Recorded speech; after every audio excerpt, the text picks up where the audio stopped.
ஜிப்ரீல் யா முஹம்மது ஸல்லல்லாஹு அலைஹி வஸல்லம் அவர்களே ஐஷ் மா ஷிஅத ஃபஇன்னக மய்யிதுன், நீங்கள் விரும்புவது போன்று வாழ்ந்து கொள்ளுங்கள், ஆனால் ஒரு நாள் நீங்கள் என்ன செய்வீர்கள், மரணிப்பீர்கள். இது பெருமானார் ஸல்லல்லாஹு அலைஹி வஸல்லம் அவர்களுக்கு சொல்வது இந்த உலகத்துக்கு சொல்லக்கூடிய ஒரு செய்தி. நீங்கள் விரும்புவதை போன்று வாழுங்கள், ஆனால் நிச்சயம் நீங்கள் மரணிப்பீர்கள். அடுத்த வார்த்தையை சொன்னார்கள், வஅஹ்பில் மா ஷிஅத, நீங்கள் விரும்பியதை எல்லாம் ஆசை கொள்ளுங்கள். என்னென்ன ஆசை உங்க உலகத்தில், எனக்கு அது வேணும், அவ வேணும், இவன் வேணும், எனக்கு அந்த வேலை இது வேணும், அந்த போன் வேணும், என்ன விஷயங்கள் எல்லாம் உண்டோ அதையெல்லாம் நீங்கள் ஆசை வையுங்கள். நீங்கள் ஆசை வைப்பதையெல்லாம் விட்டு விரும்பியதையெல்லாம் விட்டு ஒரு நாள் நீங்கள் பிரிவீர்கள்.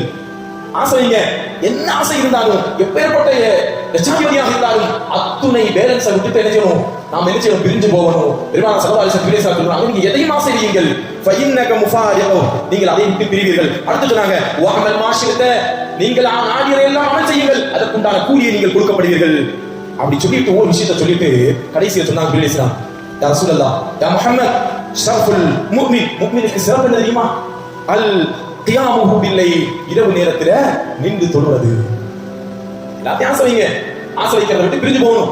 உலகத்தில் நல்ல ஆசையோடு வாழுங்கள், இந்த உலகத்தை நீங்கள் மரணிப்பீர்கள். எல்லா செய்தியும் சொல்லிட்டு முஃமின்களுக்கு சிறப்பு என்ன தெரியுமா, அவர்கள் இரவு நேரத்திலே அல்லாஹ்வை நின்று வணங்குவது. 5 நேர தொழுகை என்பது நாம முஸ்லிம் என்பதை நிரூபிப்பதற்காக வேண்டி அல்லாஹ் சொன்ன கட்டளையை நிறைவேற்றுவதற்காக வேண்டி செய்கிறது. புரியுதா? இதற்கு அடுத்த கியாமுல் லைல் அதெல்லாம் அல்லாஹ்வோடு மஹப்பத் உள்ளவர்கள், அல்லாஹ்வோடு அதிகம் அன்புள்ளவர்கள் செய்யக்கூடிய இபாதத்.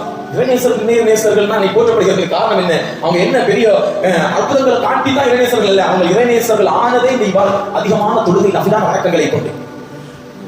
முஃமினுடைய சிறப்பு பற்றி இப்னு சொல்றார், ஷரஃபுல் முஃமின் கியாமுஹு பில்லைல், இரவு நேரத்தில் அவர் நின்று தொழுவதும், வஐஸுஹு, முஃமினுடைய கண்ணியம் தெரியுமா, மக்களை விட்டு தனிமையாக போய்விட்டது.